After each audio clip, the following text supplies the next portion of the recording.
Nice. So Can't I'm wait. here with Mr. I Got Kings, and I'm going to talk a little Castlevania today.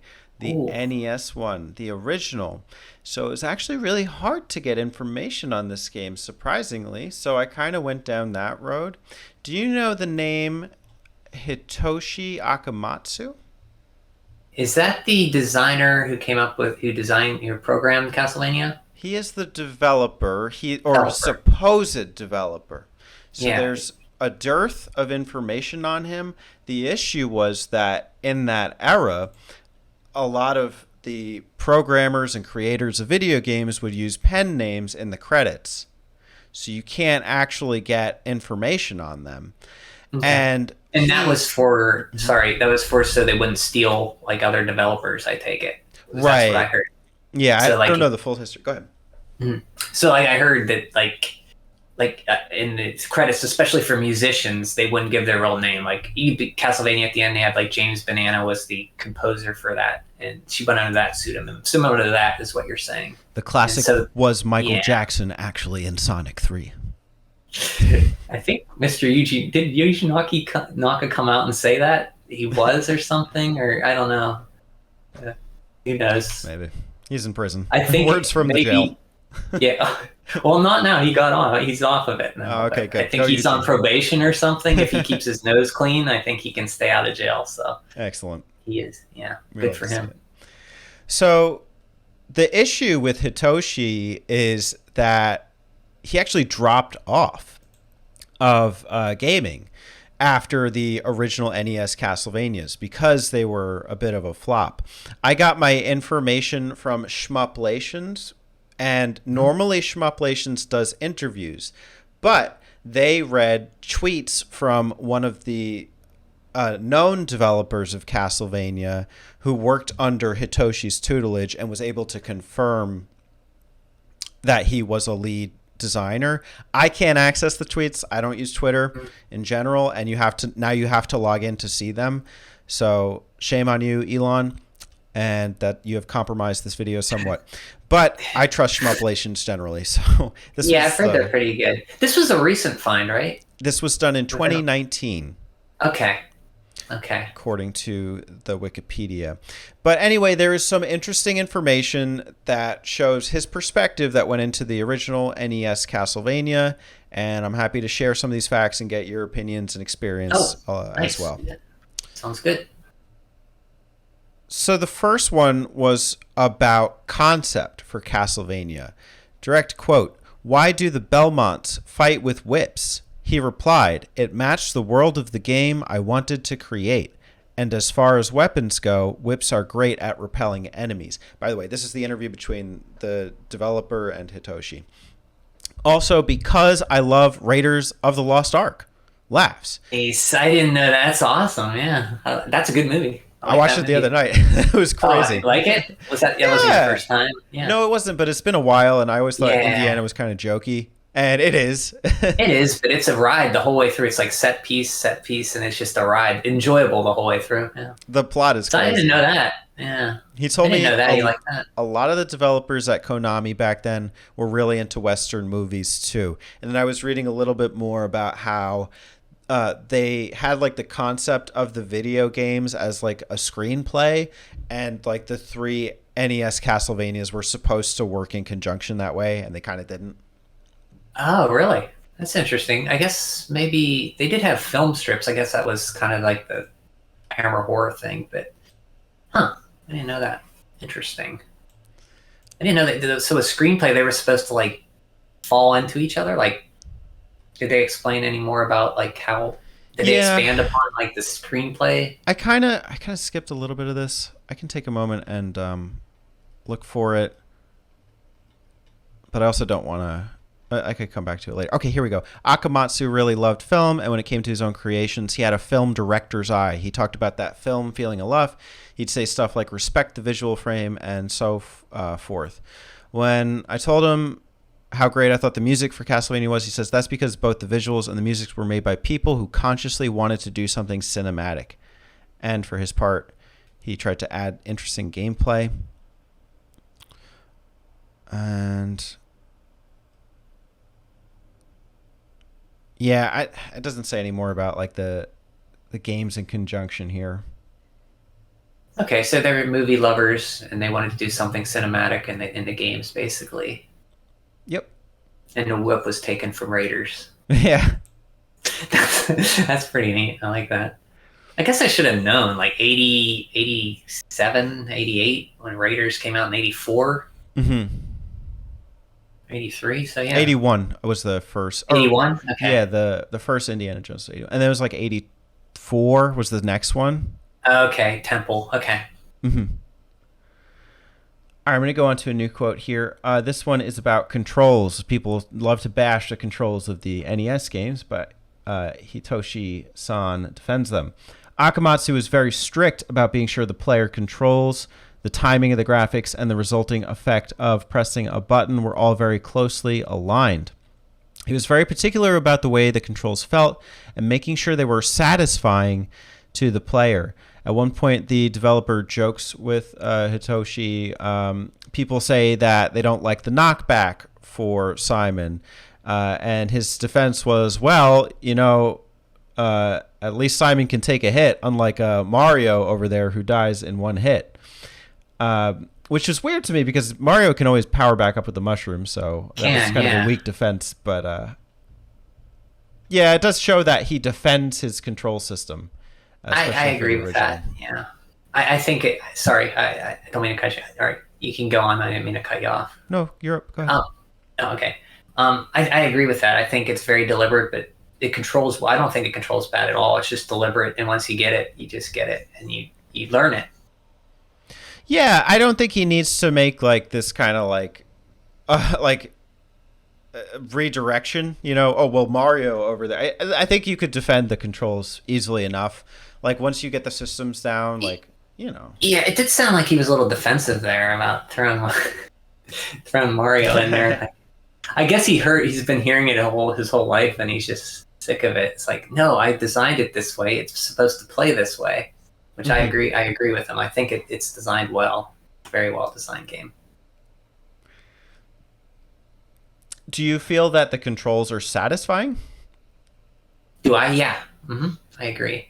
Because once you learn the timing of the whip, and the enemies have a certain timing to them, like the Medusas, you can time the whip and get them pretty much all the time. Because they go in a certain arc, and your whip has a certain timing to it, and your jump has a certain arc to it. Once you get those and put them together, you'll be able to jump. Once you know a Medusa's coming, you'll be able, okay, I know how to have to jump here and when to whip at the exact time to hit that Medusa. And that's a satisfying thing to do. Yeah, I agree that once you get the patterns down, it's pretty satisfying. Simon has kind of like a weird wobble across the screen, like a kind of he's not or a something. speedster. Yeah, he's not a speedster, but I think it's designed that way. If he was fast, he could just run past everything pretty quickly. It's very unique. And, it doesn't seem like everything else is going too fast on screen, but, controlling Simon in that environment is bizarre. It's not what you're used to. At first, coming from like Mario or even Ninja Gaiden, which Ninja Gaiden would be after that. But if you play Ninja Gaiden first, it's a lot faster. But there's a lot of faster platforms, but the game's built around that. I don't think it's bad. I just think it controls well around how it was built. It's not unfair. I don't think. I think I think it's very deliberate. And once you get those controls down, it's very. You just get it. One of the most satisfying things to me is the whip upgrade. Just like that, like it sucks going through the game with like the flaccid whip, like the wiener whip. Yeah, the wiener whip. The wiener whip, yeah. But basically, the first candle that you hit down at any checkpoint is going to drop you the upgrade. I believe so, and then it's either every 10 hearts or 6 hearts or 8 hearts after that you get the next upgrade, I believe. But I think I think you're right. The first one is the upgrade, and then every 6, 8, or 10 is the next hearts. Could be less than that. I'm not sure. It's a certain heart amount that you get. Right. So as far as like the combat goes, I do find it satisfying when you have like just that sensation of just getting the upgrade or getting into a boss battle and like, dodging like freaking scythes from death Oh or yeah, and then beating death with like two little ticks left, and you're down your this. There's a sickle coming at you, and you like get the last hit on him, and then you dodge the sickle. At the end, yeah, it's very satisfying. I agree. Mhm. Yeah. So as far as controls go, I agree with this assessment. I know people probably Mhm. bash the game for it, but they're good. I mean, yeah, it's fine. I mean, I think people who bash it only played it for a few minutes, and then you know, they're not wrong. They're playing it, and their opinion on it is justified. But you have to play it a little bit Mm, longer, and you realize that it comes together, and it's very, very deliberate and controls very well. absolutely. Well, speaking of death, let's talk about dying because that happened to me a lot in my battle with death. I once Happens to asked him. everybody. Death comes for us all, Teddy. Death comes a lot in this game. I once asked him about the fight with death and how insanely hard it was. He told me the game design idea there was to get players to understand how to use the cross and axe subweapons. If you can defeat him with only the whip, that means you're really good. And then dot dot dot. Apparently, the test players were able to do it, and I don't think they mean beating him with the Game whip, but testers. just to beat death. Oh, okay. I think he wanted anyone to be able to clear his games because he told me his standard for difficulty was that he should be able to clear it himself. So Okay. there's, as far as game design goes, a lot of other things were intentional too. He talked about how the sub weapon system is there's multiple sub weapons. It's like the knife, the cross, the axe, the holy water. They were saying that oftentimes the knife would drop first because it was like the sub weapon that a player could get used to, and then later on you might get the cross, which is more powerful. But I Yeah. did notice that one of the tricks that you taught me to clear the death battle was to use the holy water on death, like when he gets stuck in the corner. And to Yeah. do that one, you have to get the holy water at like the beginning of the stage. You Yes. can't, Hmm. and that basically means you have to clear an entire Medusa hallway with Yeah. axe knights. And as you know, that level is one of the toughest in the game to get through, taking that holy water the whole way there. Right. So I feel like he knew that, and he put it way at the beginning, so you could get the triple shot through the level. And if you were good enough to get there, you could cheese death right there. Because, like you said, death with the holy water. If you get him on that one platform, he can't do anything. So I think that's another design. Like they knew everything they were doing in this game. It's very well designed. Like had they put the holy water like right near the end, like I think that would have made it pretty easy. It was Sure. almost like saying, okay, use this on him. But like you said, if you get the knife first, the knife when you get the knife in Castlevania, it feels like, well, I guess I'll have this pizza that's left on the counter from yesterday. I mean, I'm hungry. But when you get the axe, you're like, well, I could warm, this pizza that I just got, and I could stick it in the oven a little bit. And when you get the cross, like, okay, let's order some DiGiorno's or whatever. Let's get some, no, or not DiGiorno's. Let's heat up this DiGiorno's, and then you get the holy water, and you're like, okay, I'm ordering out for the Sicilian deep dish. Let's do this. It's a very like you feel like getting those weapons, and then when you die with a weapon and you have the triple shot, then the game becomes a lot harder. Like if you die and you lose those things, because then when you get to the bosses, then you'll have a harder time with the bosses. Mm. Maybe not so the levels, but the bosses will be a lot harder, because beating the bosses with just the whip is significantly harder than using the cross, the axe, the holy water. Right, and an already hard game. I would love to try Mm-hmm. it sometime. Mm-hmm. Yeah, there's whip only runs. I've never done it. I'm not that good at it to do it. I always use the holy water or the cross or even the axe. I don't think maybe do a knife only run, Teddy. That might be I don't know if that could work. knife only, You leather use whip. you have to use the knife to get more hearts, so I don't. Yeah, no knife only on. Yeah, you got to. Yeah, Yeah. but to pick up no other weapon but the knife. Oh, That's as it. a sub weapon, that would be Yeah, at least a nice assist. yeah, Knife and whip. that would kind of help you out. Not much on the bosses, but I'm sure Indiana had a knife too. yeah, let it go, Indiana. Let it Indiana has a go. gun.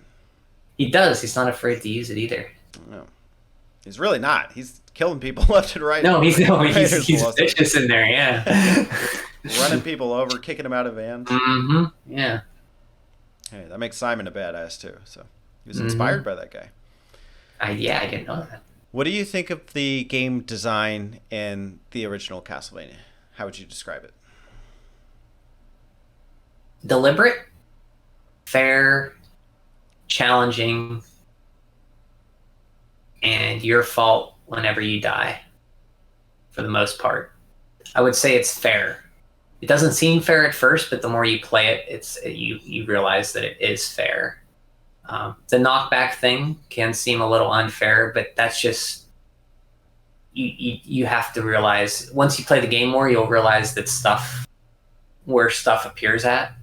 So I would say it's fair to a point where you have to play it to realize what's coming up. An experiment. That's yeah. It's I wouldn't say. I would say the control is fair. You're not going to beat this game. It's not fair in the fact that you're not going to beat it the first time you play it because you're going to have to learn the levels.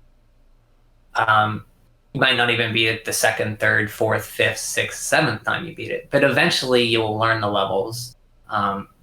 You'll learn the controls much more before you learn the levels. I feel. Mm-hmm. And once you get the controls down, the levels are the next thing to fall. So it's like steps. Like at first you'll play it and you'll feel, oh man, I'm never gonna make anyway. And then you'll get, oh well, if I time I'm getting the feel of this whip. I can time. I know when to shoot. I know at a certain distance to shoot it and hit the button and hit the guy.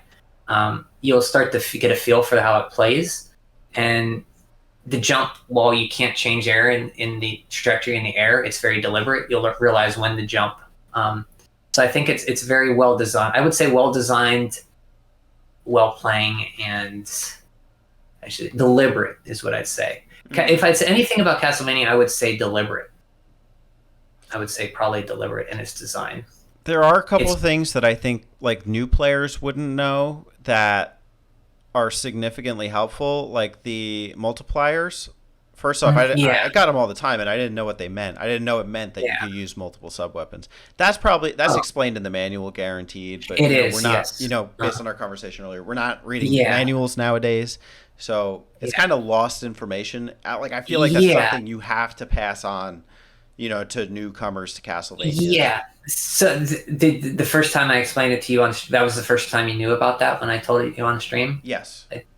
So that's an example of like the manual you kind of need to read, like if that was available for people to read. And once you get to triple cross, like triple holy water, triple cross, you're like just decimating bosses left and right. Yeah, triple cross. Yeah, triple cross will hit them on the way there and back, and you have 3 on the screen. That's like 6 hits. I think each one does two sticks or 1 stick once it hits. So if you hit with even 3 out of 6, that's like six bars of health on a boss. And if you hit it with all 6, that's like they're pretty much crushed. Right. And there's another trick where I didn't find out about this year. If you throw the holy water on an enemy, you can walk through them. Did you know that? Oh, I didn't know. So there's little, what do you call those things that shoot fire? They're like little dragon heads. Dragon things. What? They're like games. They're called dragon heads. Dragon heads. Okay, we'll call them that. If you throw holy water in them, you can just walk through them when they're getting hit with the holy water, and that works for all the enemies. I think I haven't tried it out, but I've seen that done, or heard tell that that's what happens. So don't try Castlevania. Oh man, I'm on my last. You're gonna try Castlevania tomorrow. Man, I'm on my no hit or no death run. I'm gonna try this trick Brian told me. I'm gonna throw this holy water in this guy and walk through him. Don't do it then, but maybe try it before you do that. And then also with getting those multipliers, you're supposed to use the sub weapons on the candles. It like increases your chances or something. Yeah, that's what I've heard. I heard when you hit not just candles, but I think enemies too. It forces you to use your sub weapons to get to, and you waste hearts doing that, but you get multiplier after so many enemies or candles destroyed.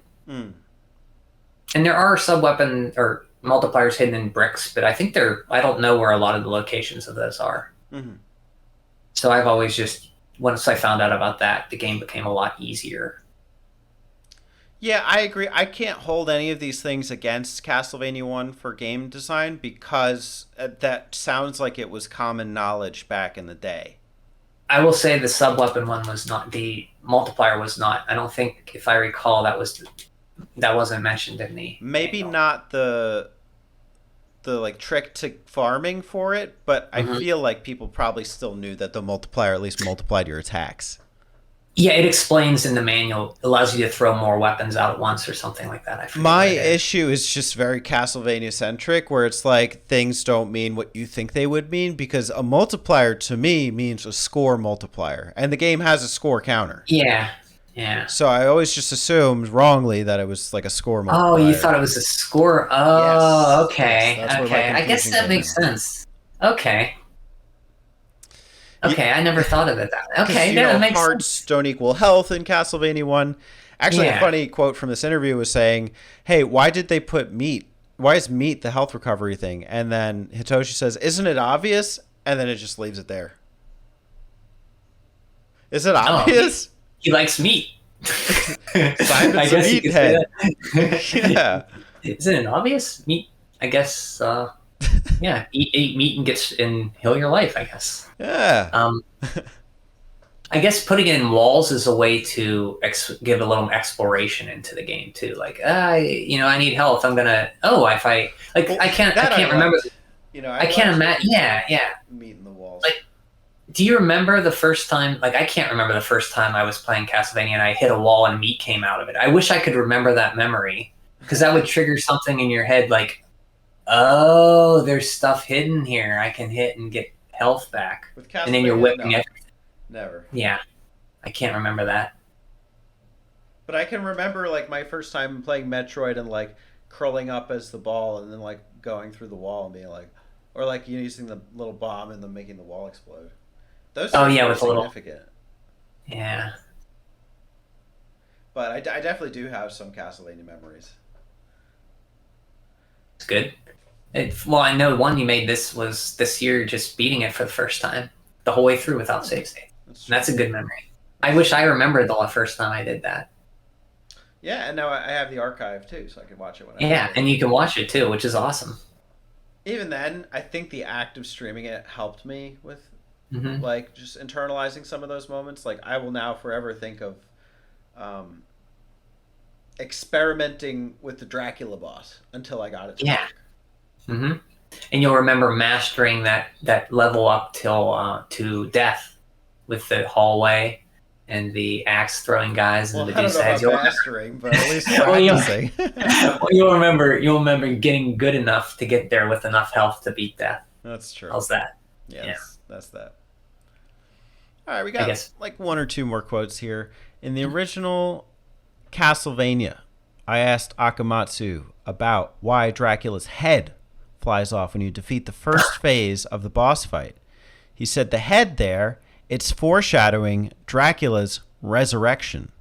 Likewise, when the body parts scatter in every direction, that was also meant to show that Dracula will come back.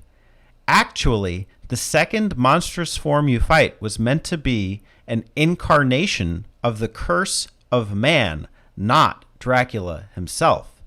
That's why when Simon defeats him, he gets cursed.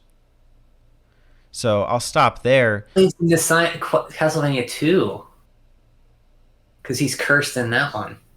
Oh, that's what that's referring to. Yeah. Oh wow, they were thinking. They were really thinking ahead. I didn't when. That's probably what he meant about the movie thing. Yeah, because there's movies things on the side. I always thought that was because it was like old horror movies, Mm-hmm. but it probably was. But if he's referring to like at the end of when his head flies off and it's the temptation or disruption of man, and you get cursed at the end, I wonder if that he's referring to into Simon's quest where you're cursed and you have to break the curse or something. That sounds logical because I never really took that away from the first Castlevania. I no, that's a lot deeper than I would have thought. I it shows that they were really thinking of ahead to the other games, I guess. I Did you, think in Simon's Quest he's cursed. I could be mistaken. that sounds right. I don't It's a know. great I night for don't a curse or something. Is there? What's the quote? because it's a what a wonderful knife to have a curse. Dreadful night, wonderful knife to have a Yeah, curse. awful Because you're murder. putting it, yeah, you're putting them back together, and then so you can kill them again, and then Hmm. you break the curse. It's weird because like you put them back together and then you kill them, and then depending on how far you get, you either die or you don't die. It's weird. Did you, Sorry, like me, assume that the second boss form, was also Dracula? I thought it was Dracula. Just changing. I thought it was like an anime, like Frieza transforms as a second form or Yeah, something. I thought that was true Dracula or something. Yeah, I mean, as a kid, I don't even know if I beat it as a. I had to. I think I can't remember the first time I beat it as a kid. Maybe I beat it in my 20s for the first time because I don't remember thinking anything weird like that's not Dracula. I didn't think that was the abomination of man's evil or something like that. I just thought it was like Dracula. No, That's and it like makes really me question like every Castlevania, every subsequent Castlevania from then. I mean, Super doesn't do well, it, but like Bloodlines has like a second phase boss that looks like a giant freaking devil in like the space yeah, realm. with like crotch teeth and stuff, which is a weird design choice. Yeah, he looks like a terrible spits fire out of his crotch and throws bones at you. It's so crazy. Almost looks. It's so funny looking to me that Dracula, like his second form, is very strange. Hmm. But maybe, but he wasn't involved in that one, so maybe they just thought, well, he did it, so let's do this. I wonder if that's the embodiment of man too. Who knows? Who knows what these game designers were thinking when they were overworked, they were stressed out, they were True. sleeping in Well, the office. concept is explained here a little bit. I don't have the direct quote up, but again, it's in the Shmuplations article, and they said that like even with Dracula gone, the evil of humanity lives on. That's why he was summoned in the first place. So even though you're killing Dracula, you're not really ridding the world of evil. So they're saying he's not dead, but the manifestation of the second form is man's evil, basically, is what you're finishing off. Yeah. And that's how he can come back. But they kind of wrote into later games that every 100 years or so he comes back. I guess that means every 100 years evil manifests itself in a castle form with Dracula as the keeper, and you Hmm. have to beat him or something. I would have Again, never thought. I always thought that was just Dracula. yeah, who would have thought? I do have one more here just about kind of the segment. Akamatsu also explained to me how the rotating gears in Dracula's castle represent Dracula's heart. They turn so long as Dracula is alive. That's why in the ending of Castlevania, the clock tower collapses, but the rest of the castle remains. Akamatsu said he intended that as a hint towards a sequel. Wait, so the whole castle doesn't crumble at the end of the first game? I thought it did. Apparently, it's just the clock tower. Oh, how did I not notice that? I didn't notice Wow. either. I was probably so glad to beat it. I didn't didn't really notice it. I'd have to Wow, rewatch that's it weird. too, but yeah. This guy is thinking way. This is a guy who wants to make movies or something. He's thinking way into this, like into themes and. And But it's so interesting that he had the foresight to put design of the game design before all this. yeah, It's that's the whole he could have like tapestry. It's everything. It's the game yeah. design. It's the narrative significance of everything. But what's mind blowing is like he had all this foresight and this great creation, and Konami canned him because of the two sequels. Oh yeah, you said because it didn't sell well. I think it Yep. sold better over here than in Japan. I think they did. I think that's Sold just much better generally over like a here. Castlevania phenomenon because I think Symphony of the Night was the same way. It sold better overseas. Yeah, Castlevania was never. It could be the title. Like Castlevania is such a cool title. Like what's the demon? European themes. I don't, but Dragon Yeah, Quest. I don't. So there's confusion there. I don't The know, but like it just was never big over there. That's a shame. He got canned because those are some. I think Castlevania is one of the best games on the NES. I would have to here's say. the story, or the bit. Akamatsu's sequels to Castlevania sold poorly, so he was demoted to working in one of Konami's game centers, and then he quit. Oh, like an According, arcade. yeah, something like that. According to Akamatsu, Konami placed profits above all else, and developers who weren't creating games that made lots of money were all eventually axed one by one. A number of them went on to do great work at Square Enix. Wow, what a shame. So we could have got more games with that guy. We could have, but again, his name was unknown in a sense. And they had to scrounge out his name, and it wasn't until recently they found out who it was and got an interview with him.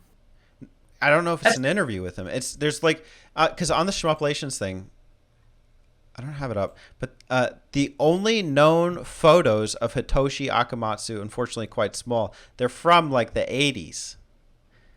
How is it there's only like some known photos of this guy? You can't even Google this guy on Wikipedia. he was just there briefly. It's like any job like we go to, we're there for like a year and then we go on to something else. Yep. It's like he's like did a job and he did it well, and then because it didn't sell well, they canned him or demoted him. I do have the fandom up, and I could read you the last bits if there is anything here. But That's yes, a I shame think because his his name. last project after Castlevania 3 was called Snake's Revenge. He was the programmer in 1990. Oh, really? Yeah, and then he has a developer ID at Moby Games. But yeah, the only references are that the and the Shmuplations interview. A shame. Made one of the most important 8-bit games ever, NES games ever, and then got demoted and just nothing. Yep. That's That's capitalism for you.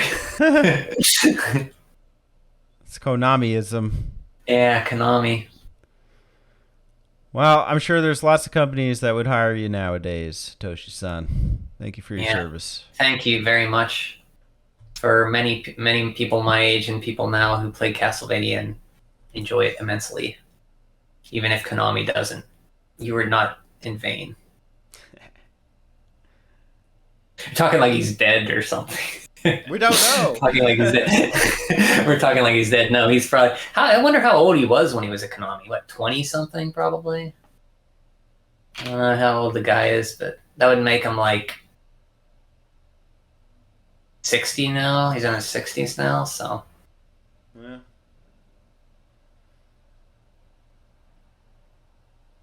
Well, is that the end of the interview? Or they shamopulations? Yeah, that's kind. Well, it's not where they closed, but that was basically most of the information I got, and I think the most like some of the highlights.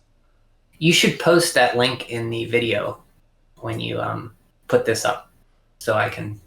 I mean, I could find it, but if anybody else wants to look at it, Sure. Yeah, I'll do that for both. I'll do it for the podcast and the segment. yeah, because that was interesting. Thank you. Sure. I enjoyed that.